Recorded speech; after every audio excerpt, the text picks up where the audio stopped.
ஸ்ரீ குருப்யோ நமக. வீதி உலா நேயர்களே வணக்கம் அண்ட் வெல்கம் டு கதை நேரம். உலகெங்கிலும் இருந்து இதிகாசம் மற்றும் புராணம் சார்ந்த கதைகளின் வழியாக நம் வரலாறு, பாரம்பரியம், கலாச்சாரம் ஆகியவற்றை அடுத்த தலைமுறையினருக்கு கொண்டு செல்லும் உயரிய பணியில் எங்களோடு துணை நிற்கும் அனைத்து நல்ல உள்ளங்களுக்கும் நன்றி. வாங்க இந்த வார கதைக்குள்ள போகலாம். மாதா, பிதா, குரு, தெய்வம் இவர்களை வணங்கி நலாயினின்றவங்களோட சரித்திரத்தை தொடருவோம். மௌத்கல்ய முனிவர் ஒரு கவிஞரா இருந்தா, பொன்னை விரும்பும் பூமியிலே என்னை விரும்பும் ஓருயிரே, புதையல் தேடி அலையும் உலகில் இதயம் தேடும் என்னுயிரே அப்படின்னு கவிதை பாடியிருப்பாரு. அவளுடைய நலாயினியோட அருமை பெருமைகளெல்லாம் உணர்ந்து தான் செய்த தவறுக்காக வருத்தப்பட்டு அவர் ரொம்ப நெகிழ்ந்து போய் அவர்கிட்ட சொல்றார், நான் இது வரைக்கும் உனக்கு செஞ்ச எல்லா கொடுமைகளையும் நீ மன்னிச்சிடு. உன்னுடைய பெருமை என்ன, அருமை என்னன்னு நான் இப்பதான் உணர்ந்தேன். இதனால நீ என்ன ஆசைப்பட்டு வந்தியோ உனக்கு தேவையான எல்லா இன்பத்தையும் தர சித்தமா இருக்கேன். நான் இத்தனை நாள் சேர்த்த தவ வலிமையெல்லாம் சேர்த்து உனக்கு மானா, மீனா, இல்ல மேகங்களா, இல்ல இந்த பாறையில் இருக்கிற ஆடவர் மட்டும் இல்லாம நீ இந்திரன், சந்திரன் யாரை அழைச்சாலும் உனக்கு எப்பேற்பட்ட ஒரு இன்பம் வேண்டும்னாலும் நான் எல்லாத்தையும் தரக்கூடிய தவ வலிமை கொண்டிருக்கேன். அதையெல்லாம் உனக்கு இனிமே இன்பம் தர்றதுக்காக மட்டும்தான் பயன்படுத்துவேன். அந்த அளவுக்கு நான் உனக்கு பிராயச்சித்தமா எதையும் செய்ய தயாரா இருக்கேன் அப்படின்னு சொல்லி அந்த முனிவர் சொன்னதை கேட்டோடனே அவர் ரொம்ப பூரிச்சு போயிடுறா. அப்புறம் நலாயினி சொல்றா, உங்களுக்கே தெரியாதா, நான் உங்களை அன்றி வேற யாரையுமே எதுக்காகவும் எனக்கு எப்பேற்பட்ட இன்பம், சந்தோஷம், ஒரு சுகம்னு எனக்கு எதுவுமே தேவையில்லை. நான் உங்களை அன்றி வேறொருவரை நிச்சயமா மனசாலையும் நினைக்க மாட்டேன். அப்போ இவரு மௌத்கல்ய முனிவர் சொல்றாரு, அதுல தவறில்லை தேவி. ஏன்னா நீ யார நினைச்சாலும் எப்படி நினைச்சாலும் அந்த தவ வலிமைய பயன்படுத்தி நான் தான் உன்னை மகிழ்விக்க வருவேன் அப்படின்னு சொல்றாரு. இத கேட்ட நலாயினி பல காலம் அவங்க ரொம்ப சந்தோஷமா வாழ்ந்ததா அந்த கதையில சொல்றாங்க. அதுக்கப்புறம் ரொம்ப காலம் இல்லறத்தின் இன்பங்களை துய்ச்ச பிறகு அந்த முனிவர் சொல்றாரு, தவ வாழ்க்கை தான் என்னுடைய வாழ்க்கை. நான் அதனால அந்த பாதையிலேருந்து மாறி உன்னை கல்யாணம் பண்ணிக்கிட்டு அதுக்கப்புறம் உன்னை கஷ்டப்படுத்திட்டோமேன்னு உன்னை சந்தோஷப்படுத்துறதுக்காக பல காலம் இப்படி செலவு பண்ணிட்டேன். ஆனா நான் திரும்பி என்னோட தவ வாழ்க்கைக்கு தான் போகணும்னு ஆசைப்படுறேன். அதனால எனக்கு விடை கொடு தேவி அப்படின்னு சொல்லிட்டு நலாயினிட்ட மௌத்கல்ய முனிவர் சொல்றாரு. அப்ப அவர் சொல்றா, சுவாமி நீங்க எங்க போனாலும் நானும் உங்களோட வருவேன் தானே சொன்னேன். நானு இனிமே என்னை விட்டுட்டு போகணும்னு மட்டும் நீங்க நினைக்காதீங்க அப்படின்னு உடனே முனிவர் சொல்றாரு, அப்படி நீ கூட வந்துதான் இப்ப இத்தனை காலம் நான் இல்லறத்துல உழல்ற மாதிரி ஆயிடுச்சு. அதனால எனக்கு இனிமே உன்னோட கழிக்க இயலாது. நான் தவம் பண்ணும்போது நான் காட்டுக்கு போறேன், தயவு செய்து என்னை பின்தொடராதேன். அப்ப என் வாழ்க்கைக்கு வழி என்ன அப்படின்னு கேக்குறான் நலாயினி. அப்ப அந்த முனிவர் சொல்றாரு, நீ சிவபெருமானை நோக்கி தவம் பண்ணு, அவர் உனக்கு நல்ல வழி காட்டுவாரு. ஆனா நம்மளுடைய பாதை இனிமே இணையாது. அதனால நான் தவ வாழ்க்கைக்கு போறேன்னு சொல்லிட்டு அவர் முனிவர் கிளம்பி போயிடுறாரு.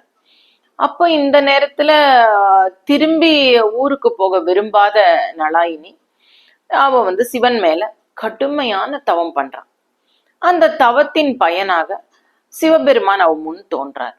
அப்ப அவ சொல்றா, இந்த மாதிரி எனக்கு சிறந்த தர்மசீலனா ஒரு கணவர் வேணும், மிகவும் பலசாலியா ஒரு கணவர் வேணும், அப்புறம் எனக்கு வில்வித்தையில சிறந்தவரா இருக்கணும், அழகனா இருக்கணும், இப்படி நிறைய கண்டிஷன் போடுறான்.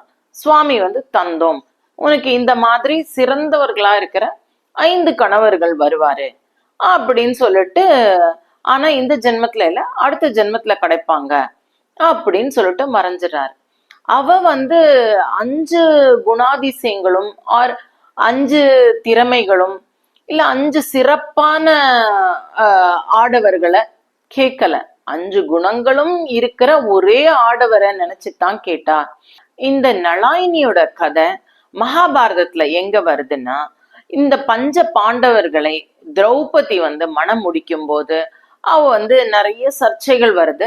அப்போ வியாசர் வந்து நீ போன ஜென்மத்துல நலாயினியா இருந்த அந்த நேரத்துல சிவபெருமானை நோக்கி நீ பண்ண தவமும் அதனால கிடைச்ச வரமும் தான் இந்த ஜென்மத்துல நீ 5 பேரை மனம் முடிக்க வேண்டிய நிர்பந்தம் ஆயிடுச்சு அப்படின்ற ஒரு சூழ்நிலையில இந்த கதைய சொன்னதா மகாபாரதம்ன்ற இந்த இதிகாசத்துல குறிப்பிடப்பட்டிருக்கு.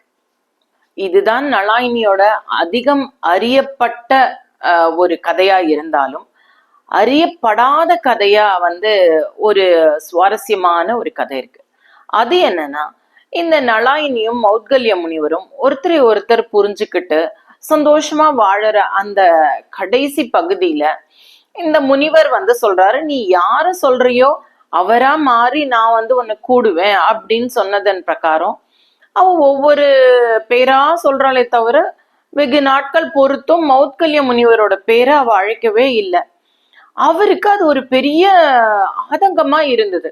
ஒரு நாள் அது கோபமா வெளிப்பட்டு அவர் வந்து நலாயினி கிட்ட வந்து சண்டை போடுறாரு.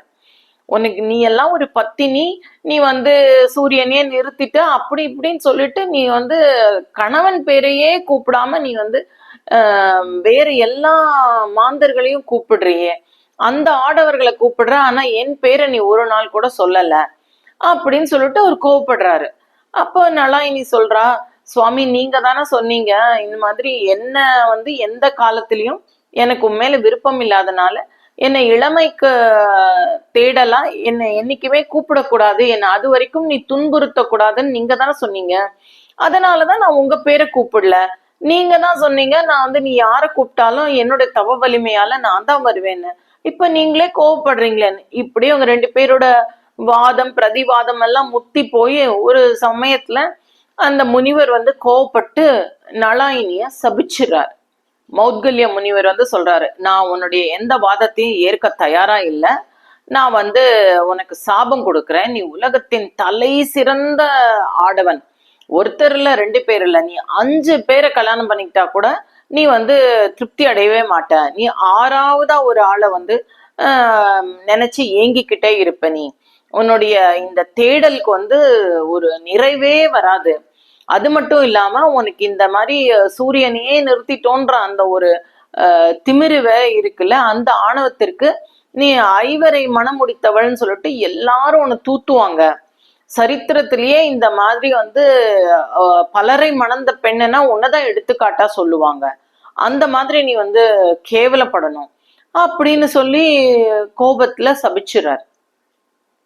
அதை கேட்ட நலாயினி வந்து கணவராச்சே, அதனால அவ வெகுண்ட எழும்பல. அப்புறம் அவ சொல்றான், நீங்க எப்படி சொன்னாலும் எத்தனை பேரை சரித்திரம் காணாத ஏதாவது ஒண்ணு நிகழ்ந்தா கூட உங்க சாபத்தை நான் வந்து ஏத்துக்கிறேன். ஆனா எந்த நிலையிலையும் ஒரு பத்தினி தான், நான் 5 பேரை மணந்தாலும் கற்புக்கு சிறந்தவளாதான் எடுத்து காட்டப்படுவேனே தவிர என்னை எந்த விதத்திலையும் யாரும் கலங்கப்படுத்த முடியாது. எனக்கு இவ்வளவு நாள் நான் வந்து உங்களுக்கு பண்ண பணிவடைக்கும் உங்க மேல வச்சிருந்த அந்த தூய அன்புக்கும் உங்களுக்கு வந்து நிறைவு வரலன்றது ரொம்ப வருத்தமா இருக்கு. ஆனா நான் அப்ப கூட என் கணவர் மேல எந்த காலத்திலையும் கோவப்பட மாட்டேன். நான் இந்த சாபத்தை ஏத்துக்கிறேன், இத வரமா நான் மாத்தி காட்டுறேன், நான் அந்த சிவபெருமானை நோக்கி தவம் இருந்து எனக்கான ஒரு சிறப்பான இடத்த அங்கீகாரத்தை நான் எப்படியும் பெற்றுடுவேன் சுவாமி அப்படின்னு சொல்லிட்டு அவ வாதிக்கிறான். அவர் எதையும் கேட்கறதுக்கு பொறுமை இல்லை. அவர் வந்து கோச்சிட்டு தவம் பண்ண கிளம்பி போயிடுறாரு. நலாயினிய அங்கேயே விட்டுட்டு போயிடுறாரு. அப்ப அவ வந்து சிவபெருமானை நோக்கி வேள்வி எழுப்பி அவ வந்து சுவாமிகிட்ட வேண்டான். அந்த தவத்தின் பயனாக சிவபெருமான் காட்சி தர்றாரு. அப்ப அவ சொல்றான், சுவாமி எனக்கு இந்த மாதிரி வந்து இவர் சாபம் கொடுத்துட்டாரு, ஆனா நீங்க தான் வந்து எனக்கு ஒரு நல்ல வழி காட்டணும், எனக்கு கண்டிப்பா வந்து இந்த மாதிரி அவச்சொல் வர்றதுக்கு வந்து நியாயமே இல்லை, நான் என்னுடைய கடமையையும் என்னுடைய பணியையும் ஒரு முழு அர்ப்பணிப்போட தான் நான் செஞ்சேன், அதனால எனக்கு நீங்க தான் அருள் கொடுக்கணும்னு சொல்லி அவ வந்து சிவபெருமானை நோக்கி கேட்கிறான். அப்போ சிவபெருமான் சொல்றாரு, கவலைப்படாதம்மா, இந்த தூய அர்ப்பணிப்புக்கு உனக்கு கண்டிப்பா எந்த கலங்கமும் வராது. இந்த வேள்வி தீயில நீ வந்து உன்னுடைய இந்த வாழ்க்கைய முடிச்சுக்கோ, உன்னுடைய அடுத்த ஜென்மத்துல நீ கண்டிப்பா இந்த மௌத்கல்ய முனிவருடைய அந்த சாபத்தை வரமா மாற்றி நீ கண்டிப்பா ஒரு போற்றத்தக்க பெண்மணியா தான் இருப்ப அப்படின்னு சொல்லிட்டு சுவாமி வரம் கொடுக்குறாரு. அப்போ அந்த வேள்வி தீல தன்னுடைய அந்த ஜென்மத்தை முடிச்சுக்கிற நலாயினி இந்த டைம் டிராவல்லாம் பண்ற மாதிரி இந்த வேள்வியில இருந்து அவ ஒரு முழு வளர்ந்த பெண்மணியாதான் துருபதனுக்கு மகளா யக்ஞ குண்டத்துல இருந்து திரௌபதி வெள்ள வரா. அதனாலதான் அவ 5 சிறந்த ஆடவர்களை ஒரே நேரத்துல திருமணம் முடிக்க நேர்ந்ததா மகாபாரதத்துல குறிப்பிடுறாங்க. புராண கதைகள்ல நலாயினோட சரித்திரம் கண்டிப்பா எல்லாரும் அறிந்திருக்க வேண்டிய ஒன்று. அது எந்த காலத்திலையும் பெண்கள் தன்னுடைய நம்பிக்கையை இழந்துடாம முயற்சி பண்ணினா நிச்சயமா மீண்டு வர முடியும்ன்றதுக்கான ஒரு எடுத்துக்காட்டு இந்த கதை. இந்த கதையில இருக்கிற சர்ச்சைக்குரிய விஷயங்கள் எல்லாம் ஒதுக்கி வச்சுட்டு இந்த காலத்துக்கு பொருத்தமான நமக்கான வாழ்க்கைக்கான கையேடா நிச்சயமா எடுத்துக்க முடியும். கடமையை செய், பலனை எதிர்பார்க்காதே. இந்த கதை உங்களுக்கு ரொம்ப சுவாரஸ்யமா இருந்திருக்கும் நான் நம்புறேன். அடுத்த வாரம் அதிகம் அறியப்படாத வேறொரு கதையில உங்களை சந்திக்கிறேன். நன்றி, வணக்கம்.